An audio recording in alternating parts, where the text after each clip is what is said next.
Ang pagbasa sa banal na ebanghelyo ayon kay San Mateo.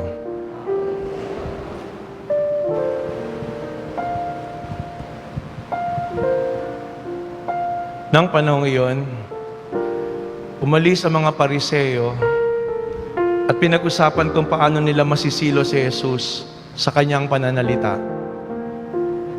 Kaya pinapunta nila sa kanya ang ilan sa kanilang mga alagad, kasama ang ilang tauhan ni Herodes. Sinabi nila, "Guro, nalalaman namin kayo'y tapat at tinuturo ninyo ng buong katotohanan ang ibig ng Diyos na gawin ng mga tao.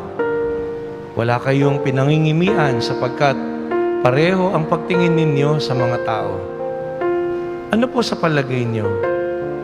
Naaayon ba sa kautusan na bumuwis sa Cesar o hindi?" Subalit batid ni Jesus ang kanilang masamang layon. Kaya sinabi niya, "Kayong mapagpaimbabaw, bakit ibig niyo akong siluin? Akin na ang salaping pambuwis." At siya'y binigyan nila ng 1 denaryo. "Kanginong larawan at pangalan ang nakaukit dito?" Tanong ni Jesus. "Sa Cesar po." Tugon nila. At sinabi niya sa kanila, "Kung gayon, ibigay niyo sa Cesar ang sa Cesar at sa Diyos ang sa Diyos." Ang mabuting balita ng Panginoon.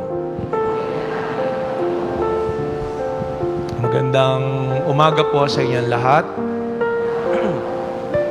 Pag naririnig po natin ang ebanghelyo na ito, ibigay niyo sa Cesar ang sa Cesar, yun po yung pangalan ng tawag sa Emperor, Caesar, at sa Diyos ang sa Diyos, pumapasok agad sa isip ng mga tao, separation between church and state. Pero hindi po ganun kababaw itong ibig sabihin nito. Mas malalim. May kaugnayan po sa buhay natin, sa estado at sa lipunan, pero mas malalim po. Kaya nga, pagpapansinin po natin, ang ebanghelyo laging nakaakma sa buhay natin. Bakit? Kasi ngayon, ika-4 na araw na ng pangangampanya para sa barangay. Kaya magandang pagnilayan po natin. Naalala ko, meron pong kwento, meron daw isang tao na namatay. Nang pagdating niya sa pintuan ng langit, sabi sa kanya ni San Pedro, "Fill upan niyo po itong papel." "Ano yan?" "Boboto po kayo kung saan niyo gustong tumungo." "Ha? Ganon din ba ika sa langit?" "Opo. May bago na pong patakaran. Pwede po kayong bumoto kung gusto niyo sa langit o sa impyerno magpunta. Pero pamimiliin naman po kayo. Makikita ninyo pareho, saka kayo magpapasya." Sige po, sumakay na kayo sa elevator. Pinindot, impyerno. Yun po yung unang tinunguhan. Aba, nung pababa na po yung elevator, lumalamig. Tapos, pagbukas habang lumalamig, bumabango. Sabi ba? Sa impyerno ba talaga ako tutungo? Tapos pagbukas ng pintuan, ang saya-saya, ang lamig-lamig. Tapos nakita niya, nandun lahat yung mga kaibigan niya. Sabi niya, impyerno ba talaga to?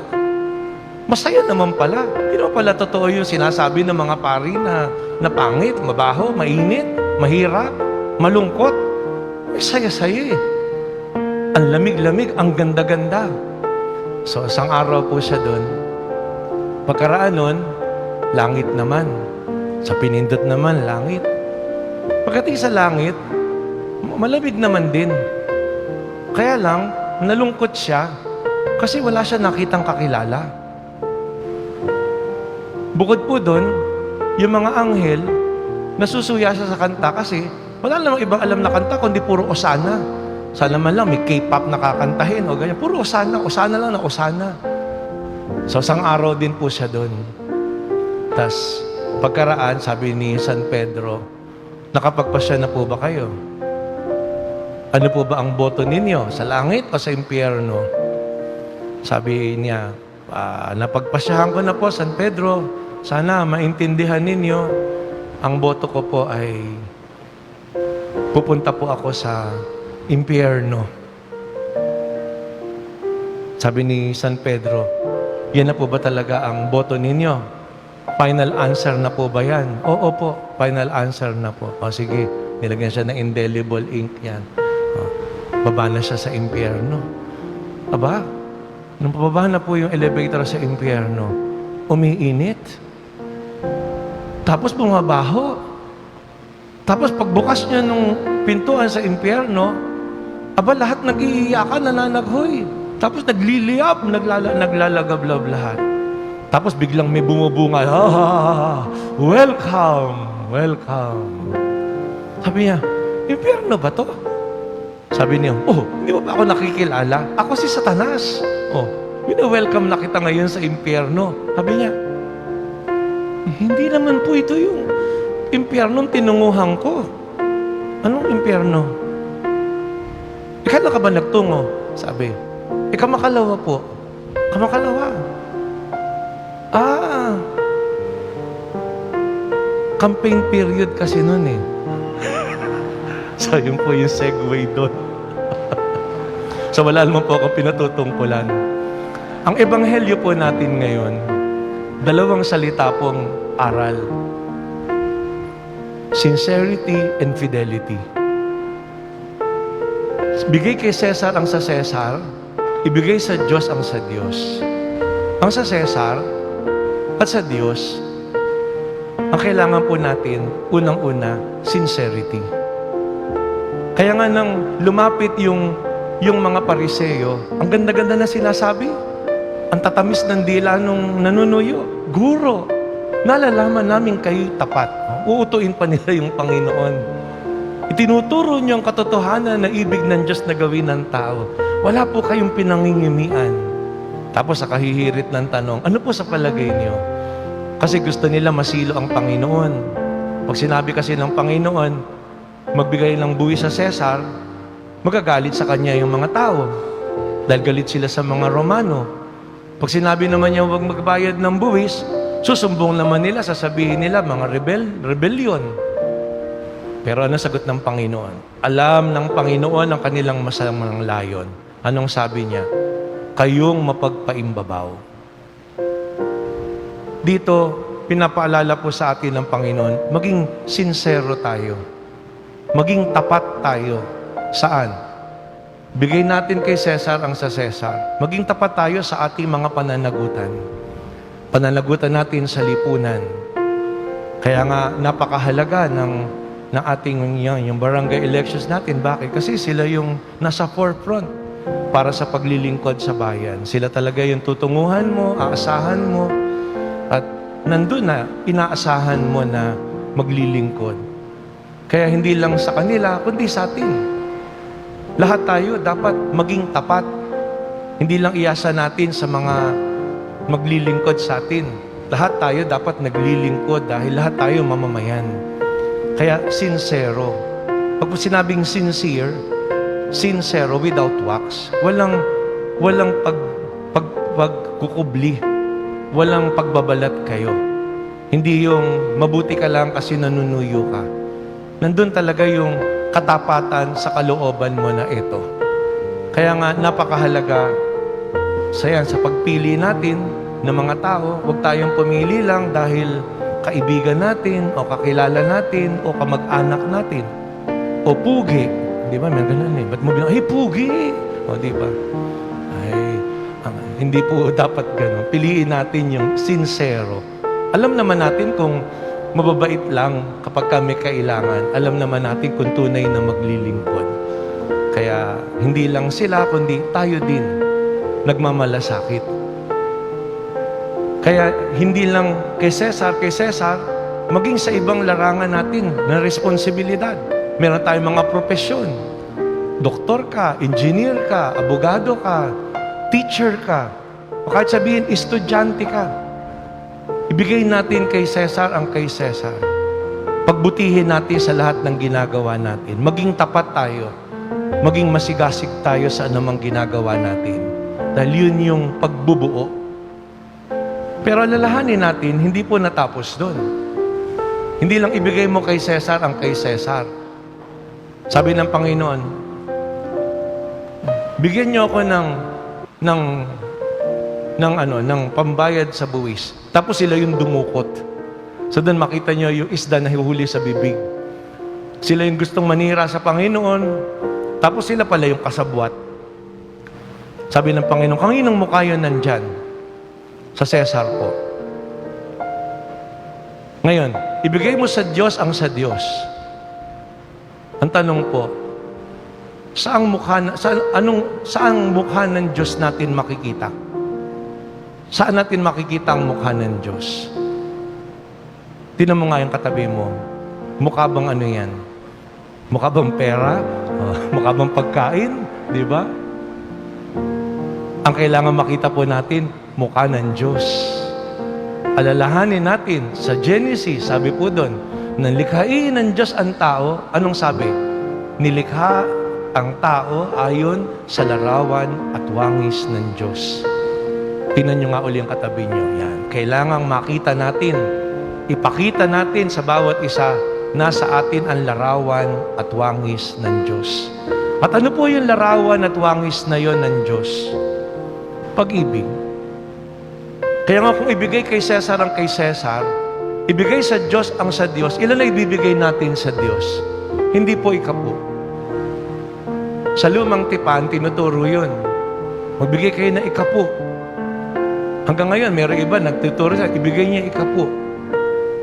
Wala namang mali po doon. Sinabi yan sa lumang tipan. Pero sa bagong tipan, walang itinurong ikapo ang Panginoon. Hay, hindi na pala ako dapat magbigay ng ikapo. Wala itinurong ikapo ang Panginoon. Kasi ang itinuro ng Panginoon, ang ibigay mo, hindi 10%. Ang ibibigay mo, 100%. Kasi pag nagmamahal, hindi ka nagtatasa. Pag nagmamahal, hindi mo nilalagyan yon ng sukatan. Kaya po, napakahalaga ng sincerity and fidelity.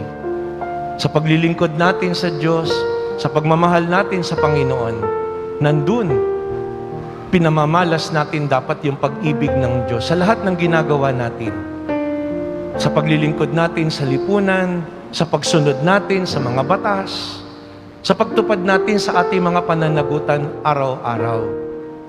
Binibigay natin ang dapat na ibigay natin sa ating kapwa at lalong higit, responsable tayo sa binibigay sa atin ng Panginoong Diyos. At paano tayo magiging tunay na larawan ng Panginoong Diyos? Paano natin ibibigay ang sarili natin sa Panginoon? Sabi po dun sa second reading natin, sabi po ni St. Paul, ginugunita namin sa harapan ng ating Diyos at Ama ang inyong mga gawa na bunga ng pananampalataya, faith. Ang inyong pagpapagal na udyok ng pag-ibig, love. At ang matibay ninyong pag-asa sa Panginoong Hesukristo, hope. Paulit-ulit po yan babanggitin ni St. Paul. Na kung meron tayong dapat baon-baon na pinanghahawakan natin na siyang tanda para sa atin na nagiging mukha at larawan tayo ng Diyos, yan ay kung papaano natin baon yung ating pananampalataya, pag-asa at pag-ibig. Na hindi natin kailangan sabihin Katoliko ako, kundi nandun, madarama yung pananampalataya sa atin. Sa paghahalimbawa natin, sa pagtuturo natin sa bawat isa sa kahalagahan ng pagdadasal, sa paglapit sa Panginoong Diyos, sa pakikipag-usap natin, na marinig sa atin yung mga salita ng Diyos, na marinig sa atin yung kabutihan, yung katotohanan, yung pagmamalasakit, ang mga pagpapagal na udyok ng pag-ibig.